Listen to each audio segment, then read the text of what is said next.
Yeah.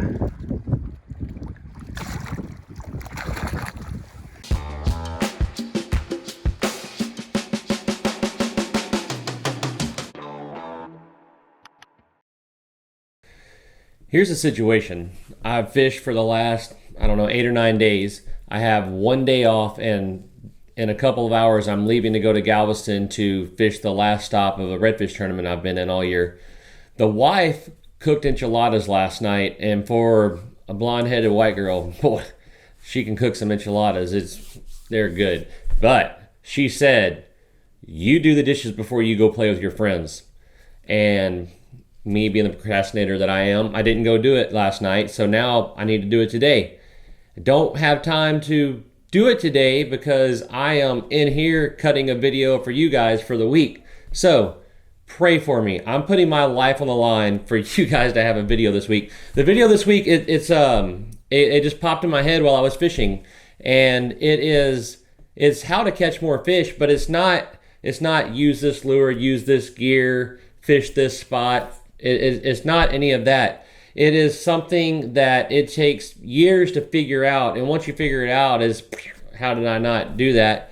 But it's a technique that is used by a lot of experienced fishermen, a ton of guides. A lot of the successful guys that you see coming in, you're standing there, you have your 3 or 4 fish, it's been a tough day, and they come in with a box of fish, and you're thinking, man, they went and sat on them somewhere and absolutely stroked them.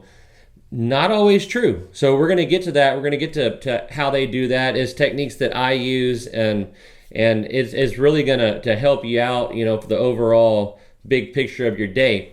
Now, last week we had it was the kind of bite I'm going to tell you all about in a minute, but we had some good bites. I want to say congratulations to some customers that I had. I should do this more often, but Tony, Jack, Blake, they fish with me on different days.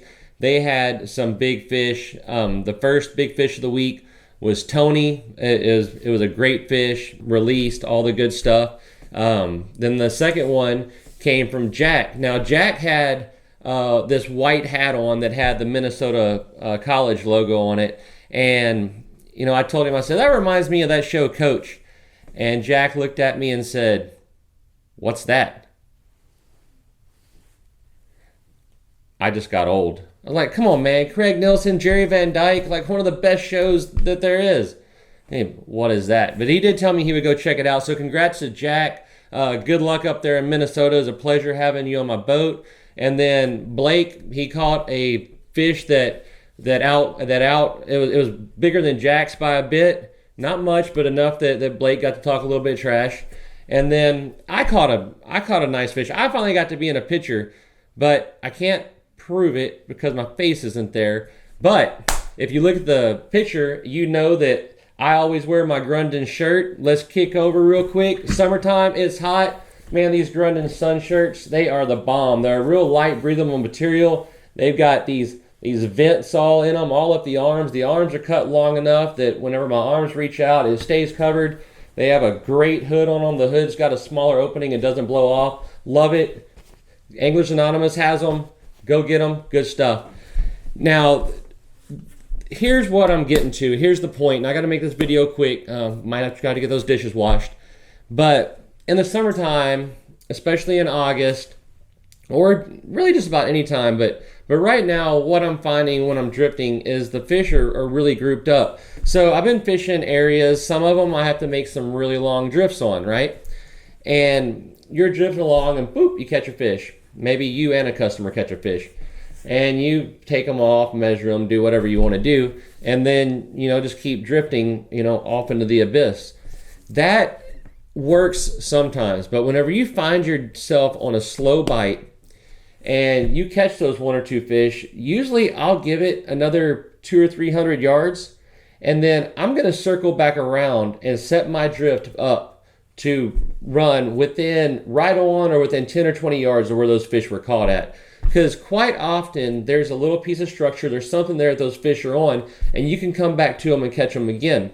So whenever I first started guiding, I wanted to go out, I wanted my customers just to slam them. Just, we catch 1 or 2 fish in a spot and like, oh no, I want to go catch, I want these guys to just be boat up all day. And that a lot of the time doesn't work, and by the end of the day, you haven't caught the amount of fish that you want, but you go up there and this other guy comes in with a big box of fish and you think the guy just went out there and found the gold mine. Most of the time he didn't. What he's doing is he's catching one or two and then resetting his drift and coming back around them over and over and over and over. And that was what led to a lot of my success this week. We didn't have a lot of days. There were some days when the bite was good. There were some days when the bite was slow. But every day we caught, tolerable amount of fish. And that's what I was doing. I was catching one or two and resetting my drift. Even though there is a ton of good stuff out in front of me, I know that right now there are fish right there, and I'm going to make hay while the sun shines, right? That is something that you're only going to learn over time, or Captain Caleb TV is going to tell you. Try it out. Now, even if you're waiting, in the wintertime you hear if you're wading along, you cast out and you get a bump, plant your feet and fish that spot, don't move. Why wouldn't you do it in the summertime? In the summertime, do the fish, are they able to teleport? I mean, in the summertime, you catch one and then boop, the whole school just can disappear and keep going? No, man.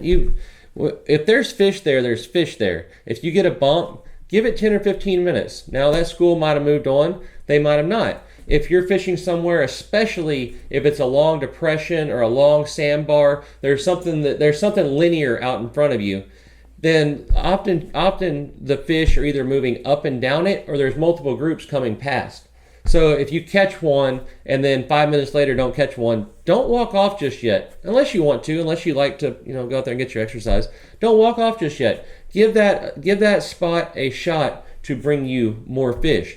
If you look up and you realize that you're fishing into a color change, fish the edge of that color change. Don't walk through it. If you catch fish on the edge of that, whatever you catch fish on, give it some time. Don't get that mindset, I got to go out there and catch a fish every cast, because a lot of times it's going to come around and it's going to bite you. Another thing that I did for most of the week is I was either in my boat or waiting, I would find a color change, and if there was a slick on it, I would get upwind of that slick, and it was almost guaranteed one or two fish every time. And as soon as we passed that slick, I would get far enough away from it where starting my motor wouldn't, disrupt the area too bad. It was a little too windy on days to use my trolling motor to come around. But I would just get away from it just enough that it wouldn't disrupt it too much, and I would come right back around on it.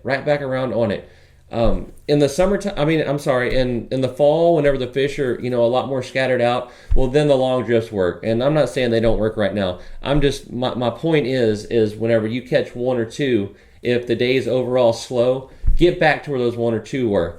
That is something that a lot of people just don't understand it. I have customers that come out and wade with me, and, verbatim out of their mouth, we usually catch one or two. But whenever they were with me and we caught one or two and we stopped, sure, there might have been 5 or 10 minutes in between bites, but by the end of the day, we had caught a bunch of fish and had a really good time.